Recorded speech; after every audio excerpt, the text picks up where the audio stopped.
Hi everyone, this is Matt from DrawingTutorialsOnline.com. I wanted to share with you part of a new course that I've uploaded to the members area. This course, this video that you're going to watch here on YouTube, will teach you how to draw a small portrait. Have you ever worked on a figure drawing and the portrait is really small, like 1.5 or 2 inches tall? It's really hard to get on in there with your pencil and do the detail. The trick is to make sure that what you are drawing, the person, has some light and shade hidden in them, because my technique is all about blocking in the shadow shapes, and that's what I'm going to share with you in this really short video. Now, this is the drawing right over here. It's completed on an 11 by 14 pad, and the head is tiny. This head is 2 inches tall, and it's actually really difficult to draw a 2-inch tall head like that. So if you get something from this, leave a comment below. Let me know what you think about it. That'd be really cool. Give it a thumbs up, and let's get started. All right, let's get started now with lesson number 1. And in this lesson 1 of the How to Draw a Small Portrait course, we're primarily going to work on blocking in tone, specifically blocking in the tone of the shadow side of this model's face. Now, I've painted and drawn many small portraits in my career. I've painted mainly small portraits on all of the book covers that I illustrated. Most of the heads were about 1.5 to 2 inches high. And in all of those portraits that I've painted, what I've come to realize is that how you want to start is utilizing a soft middle tone to begin with. It doesn't matter the value ratio of the model's skin tone, whether it's a middle tone skin tone, a light skin tone. I find that when you start with the shadow shape as a middle tone at first, it just helps you to establish the features of the face. Now, what you want to understand here is that we're not drawing an eye, we're not drawing the nose, and we're not drawing the lips. What we are drawing here are the shapes of these things, specifically the shapes of the shadows. And when you do this properly, what you do is you create an optical illusion, almost like an impressionistic painting of this model's face. Now, you want to use very light pressure on the pencil. You can see that I have a little post-it note there because my hand is really rubbing against the paper, and our hands have a lot of oils in them. So I'm just putting that little post-it note on there because that's primarily where my hand is. And most of the weight should be on your hand. You want to apply the tone on your paper with light pressure. And the main reason for this is because in case at this early stage in the portrait you make a mistake, when you apply the pencil with light pressure, it's extremely easy for you to erase it off the paper. If you start pressing down hard immediately with your pressure, it's going to be a bit more difficult to erase. And that is another reason why I really like to use the middle tone to begin with and the light pressure. It's all about, if you make that mistake, it's extremely easy to erase. Now, I've gone through it once and I've put in the shadow shape, and notice I've done that from top to bottom, from the top of the hair to the bottom of the chin. You always want to light the models with a top to bottom form light, a top to bottom side light, and I light my models pretty much the same way every single time because I want that predictability in the process. I don't want to have too many surprises, and this would be very beneficial if you're working under the pressure of a deadline. It's nice when you work the same way all the time because you know what you're going to get. Now, I know there's a lot of you out there saying, well, that's too predictable, and I like creativity and I like spontaneity, and that's great. I think it's very powerful and beneficial to draw people in all different light sources. But if I was a portrait painter, I really would want to try to do the same light source as much as I possibly could, because it's just very predictable and it would give you consistent results. Now, you could disagree with me, and that's fine. I'm not saying that what I say is gospel. Now, you see what I did there with the eye? I just suggested it. You want to put in a light tone for that eye. You don't want to power it in right away. You want to suggest where the eye is, and then you want to leave it and you want to move on. Now, if you've been with me for a while here on drawingtutorialsonline.com, you know that I'm very, very predictable in the things that I teach. I'm very redundant in the things that I teach, and I'm a big, big proponent of drawing in the shape of the hair versus the shape of the face. And I'm just putting in a little bit of a background tone. Background tones are extremely important because they give you the opportunity to blend the head, turn the head in essence into the environment. Notice how I'm doing a light tone for the shape of the hair, and his hair is very dark. We're doing this portrait in layers. We're going through it multiple times, and this is our first go through. You want to get into the habit of going through your drawing multiple times and not trying to draw the portrait in one fell swoop. Now, if this was a 5-minute gesture drawing, a 5-minute portrait, yes, I would totally be trying to draw the portrait in 5 minutes very, very quickly, and I try to do it all at one time. But with this type of drawing, we have time to go through it over and over and over again. So we go through it one time, we establish the tone, we go through it a second time, we refine the shapes of the tone, we go through it a third time, we start to press down a little bit harder, and that's what I'm doing now. I'm starting to refine the shapes around the mouth. I'm squinting because when you squint, it gets rid of some of the texture, it gets rid of some of the detail, and you just see these basic shapes.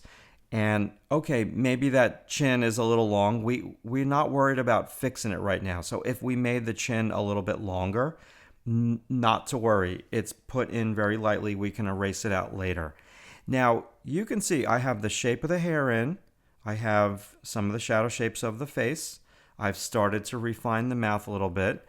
And I see that the chin area is a little long. So I'm going to go on in there with a kneaded eraser and just take a little bit off of it. And you don't want to start to go too heavy with the eraser just yet. It looks fine. But what we want to do now is move away from the face and work on a couple of different areas, because everything, all of these size relationships, the size of the eye, the size of the mouth, you have to relate them to other things in the drawing. They don't live in a vacuum. Okay, so we want to relate the face now to perhaps some of the shapes within the neck. We want to relate the shapes that we've put down to some of the shapes within the hair. And see now how I'm moving to the Adam's apple area? I want to just establish that a little bit more. I want to look at some of these shapes, because everything, when you're working with a portrait, a small portrait like this on a small figure drawing that, say, is about 15 inches tall on an 11 by 17 pad, or 16 inches tall on an 18 by 24 pad, everything relates in terms of the size relationships. So some of the shadow shapes that I'm putting in now on the neck, those shapes are just as important as the shapes on the face, because it's going to give me something to compare the facial features to, their shapes and the size of their shapes. Let's put in a little bit of more background tone. The background tone is helpful as well, because it will help us to see the strong, powerful light hitting the side of his face. Now, I'm putting in suggestions of that big sternomastoid muscle. I'm putting in some suggestions of the veins and the suggestion of the jaw, the mandible, but I am not pressing down hard. Excuse me. We have the side plane of his face, not pressing down hard. Putting in a little tone on the Adam's apple. See what I've done there? I've shifted my hand position now on the pencil, because I'm doing these light tones. And when I hold my pencil this way, I'm struggling with it a little bit, trying to get comfortable. I find that I'm able to put down lighter tones when I hold my pencil this way. The initial tone is more of a middle tone, the shadow shape, but all of the different value shifts on his face are surface plane shifts, and in the light, they need to be light. You need to say that mantra to yourself over and over and over again. I need to keep my lights light, and I need to keep my shadows shadow. when I'm putting in all of those different value shifts on his face in the light, we don't want to press down hard on that. Now, even with the neck area here, we can see a couple of veins popping because this guy has a low body fat index, and we see a lot of the information there. He's an athlete, he's a dancer.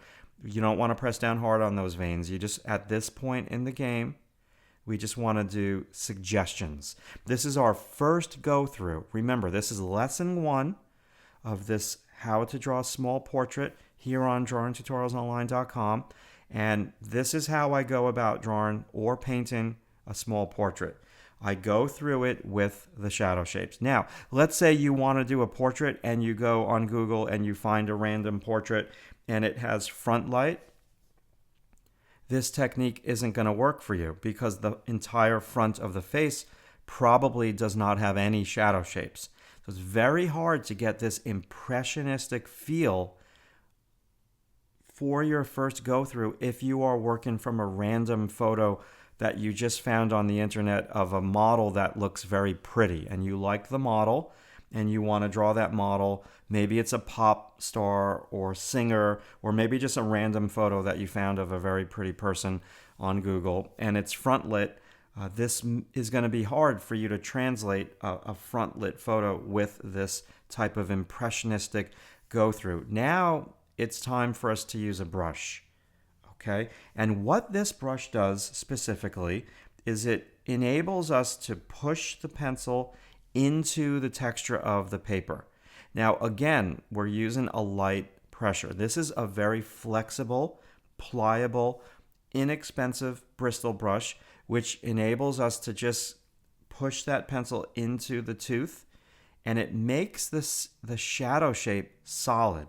And what this also does is it saves us a ton of time, because to get a solid tone with the pencil, you just keep putting more pencil down, it gets darker and darker and darker. This actually lifts some of the pencil off of the paper, and it's good because it not only does it make your shadow shapes solid, but it makes them a little bit lighter, and they're very, very easy to erase because most of the pencil is sitting on the surface of the paper. Okay, first go through. When we come back in lesson number 2, we're going to refine more. You can see I'm starting to refine with the kneaded eraser here. Very easy to erase out because we've used light pressure. See you in lesson number 2.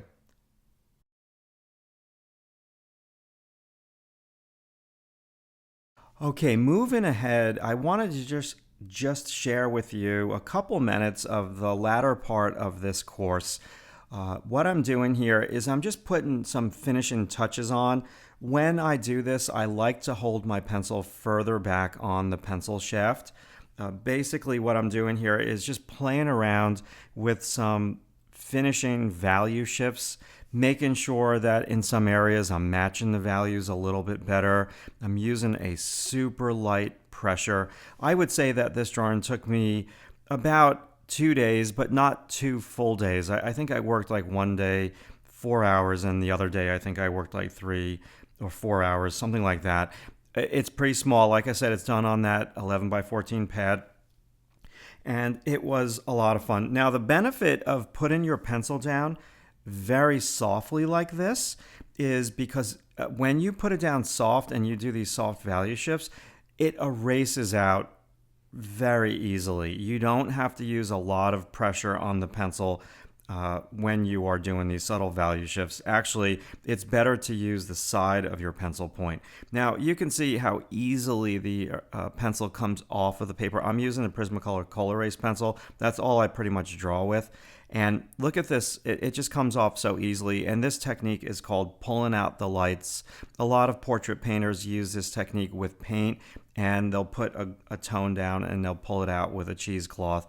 And same thing, same theory, just pulling out the lights with the eraser. And I did a lot of this portrait with the eraser. It's a lot of fun. It works really well as long as you're not caking on the pencil, not putting the pencil on too heavily, especially with graphite. Just cleaning the lights up. So the mantra here is to keep the lights light, keep the shadows shadow. You want to make sure that your lights are nice and clean and this kneaded eraser will help you do that. Make sure that you create a nice point to your kneaded eraser so you can use it to wrap form lines around the drawing. Very cool. Hey, thank you so much for watching that video. I really enjoyed doing that drawing, and I hope that you learned something from watching it. Now, once again, if you want to learn more about drawingtutorialsonline.com, check out the links in the bio. You can head on over there and see some of the courses that we have to offer. The big thing that separates Drawing Tutorials Online from other websites is the way that we critique member images. So you can work along with the course, you can do the drawing, you can upload it to our critique gallery, and I'll look at it and I'll give you my opinion. And if you ask me specific questions about what you were struggling with, I can help you even more. So once again, thanks for watching, and I'll talk to you soon. Be good.